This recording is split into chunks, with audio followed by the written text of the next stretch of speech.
Good morning friend. मैं सुबोध कुमार यहाँ 7QC tools के बारे में डिस्कस करेंगे, जिसे प्रॉब्लम सॉल्विंग टेक्निक भी कहा जाता है।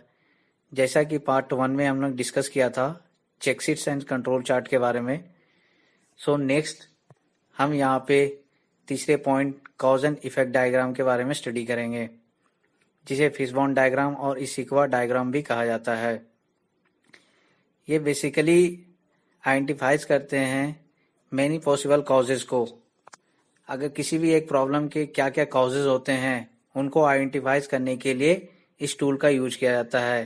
जैसा कि राइट साइड में आपने देखा है इफेक्ट लिखा हुआ है और लेफ्ट साइड में आपके इनके कॉजेज दिए गए हैं, जो causes man power, machine, method, measurement, mother nature और मटेरियल से आते हैं, जिसे हम 6M से भी डिनोट करते हैं। नेक्स्ट स्टेप इज कि हम इसे कब यूज करते हैं, when to use. When identifies possible causes for a problem. जब किसी भी प्रॉब्लम के लिए हमें उनके पॉसिबल कॉजेज को ढूंढना होता है या सर्च करना होता है तो हम इस टूल का यूज करते हैं। या ज़्यादातर जब भी कोई टीम, जो प्रॉब्लम सॉल्विंग टीम होती है, अगर वो किसी झंझट में या किसी मुश्किल में फंस जाती है कि इस प्रॉब्लम के क्या क्या कॉजेज हो सकते हैं, तो वो बेसिकली इसी टूल का यूज करते हैं। इनके बेनिफिट्स क्या हैं? The first one is break problem down into bite size piece to find root cause.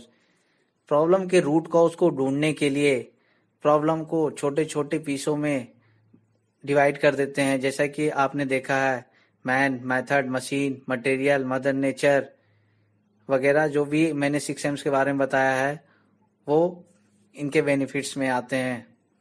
Second point, common understanding of factors causing the problem. Problem के कॉज के फैक्टर को समझने के लिए ये बहुत ही आसान होता है।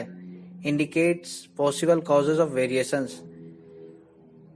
जो पॉसिबल कॉजेज होते हैं उनके वेरिएशन को भी ये इंडिकेट करते हैं। Diagram demonstrate knowledge of problem solving team. इस डायग्राम के अनुसार ये भी जज हो जाते हैं कि जो भी प्रॉब्लम सॉल्विंग होती है वो उनको एक्चुअली कुछ वो एबल है या नहीं, वो प्रॉब्लम को रिजॉल्व करने के लिए एबल है या नहीं, इस डायग्राम के थ्रू पता चल जाता है। Diagram is a guide for data collections. जो ये डायग्राम होते हैं वो डेटा कलेक्शंस के लिए भी एज ए गाइड का काम करते हैं। मैंने यहाँ पे एक एग्जांपल दिया है जिसमें मेन प्रॉब्लम जिसे इफेक्ट भी कहते हैं, वो प्रॉब्लम है 12% ऑफ प्रोडक्ट फेल। जो प्रोडक्ट का 12% इंस्पेक्शन में फेल हो गया है। इंस्पेक्शन किसका था? इंस्पेक्शन स्क्रू अलाइनमेंट का था। इनके कॉजेज यहाँ पे इंडिकेट किए गए हैं, जैसे मैन या माइंड पावर। कॉजेज है एम्प्लॉय फैटिग, मतलब इनका एम्प्लॉय को जानकारी नहीं होना। दूसरे causes employee has not been trained, या तो एम्प्लॉय ट्रेंड नहीं है।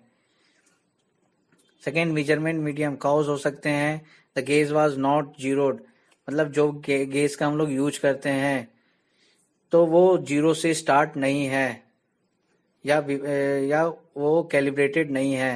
फिर second cause the correct gauge was not used to measure the parts. हो सकता है जो पार्ट को यूज करने के लिए हम करेक्ट गेज का यूज ना कर रहे हो।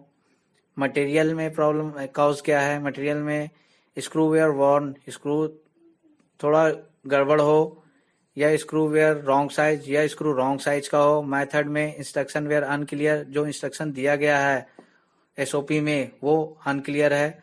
या इंस्ट्रक्शन वेयर नॉट फॉलोड, जो इंस्ट्रक्शन दिया गया है SOP या WI उसमें इंस्ट्रक्शन को फॉलो नहीं किया जा रहा है।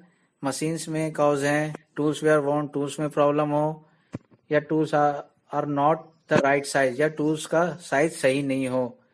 तो इस हिसाब से हम इफेक्ट के क्या क्या कॉजेज हो सकते हैं वो यहाँ पे मेंशन किया गया है।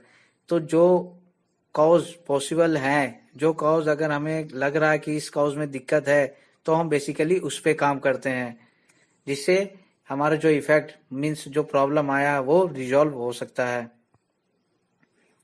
Next step, Pareto chart, fourth point.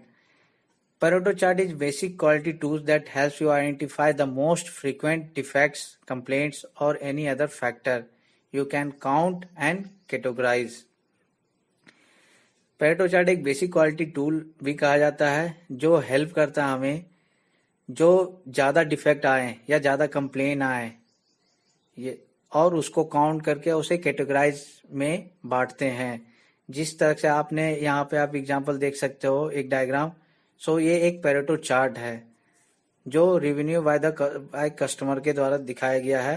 नीचे यहाँ कस्टमर मेंशन किया गया है। सो डिटेल हम आगे इसके बारे में एग्जांपल देंगे।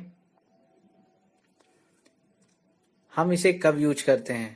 When there are many problem or causes and you want to focus on the most significant. अगर हमारे पास बहुत सारे प्रॉब्लम या कॉजेज हैं, अगर हम किसी पर्टिकुलर प्रॉब्लम पे फोकस करना है जो ज़्यादा इम्पैक्ट करते हैं, तब हम इस टूल का यूज करते हैं। When analyzing broad cause by looking at their specific component, हम यहाँ एनालाइज करते हैं ब्रॉड कॉज को उनके स्पेसिफिक कंपोनेंट के थ्रू, ताकि हमें ये पता चल जाए कि सबसे ज़्यादा हमें कौन सा इफेक्ट कर रहा है। अगर हमारे पास 6-7 प्रॉब्लम्स हैं तो सबसे पहले हमें ये देखना होता है कि कौन सा प्रॉब्लम सबसे ज़्यादा इम्पैक्ट कर रहा है बाय कॉस्ट और by company. When communicating with others about your data, अगर हम किसी से डेटा के बारे में बात करते हैं तो भी हम इस टूल का यूज कर सकते हैं। इनके बेनिफिट्स क्या है? Pareto analysis helps graphically display results so the significant few problems emerge from the general background. ये ग्राफिकल डिस्प्ले करता है जिससे हमारा जो बैकग्राउंड जनरल बैकग्राउंड से है वो प्रॉब्लम को इमर्ज करके दिखाते हैं कि सबसे ज़्यादा बेसिकली प्रॉब्लम कौन सा आ रहा है और वो उसको सॉल्व करने पे हमारे जो कंपनी की प्रॉब्लम है कितने तक रिजॉल्व हो जाएगी। It tells you what to work on first. ये हमें ये बताता है कि हमें सबसे पहले किस प्रॉब्लम पे काम करना होता है।